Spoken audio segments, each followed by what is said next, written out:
Ura ndodhur në fshatin Ostekyllësh të mbushur me mbeturina. Njëri nga banorët e këtij fshati ngriti shqetësimin për këtë situatë duke kërkuar ndërhyrje të menjëhershme për pastrimin dhe mirëmbajtjen e urës.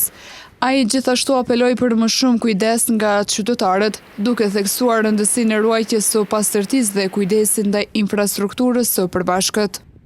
Muj me thonë që natyra, jo vetëm në Ostekyll, por në gjithë Kosovën o degradu për mbeturina, hudhja, vende pa vend.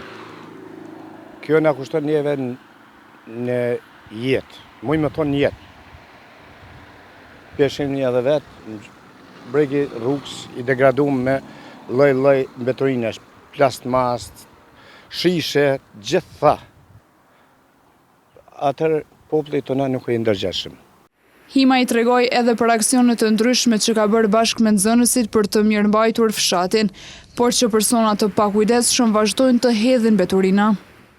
Po pastru këtu, shisha, une arsimtar kum qenë, une vetë me nxënësa e kum pastru, 1-2 herë krejt, o pastru fshati, por prapë se prapë mbeturina të hedhen vendën pa vend. Banorët bëjnë thirrje dhe apel që të rritet vetdia kolektive për të ruajtur ambientin dhe hapësirat publike përreth zonës ku jetojnë.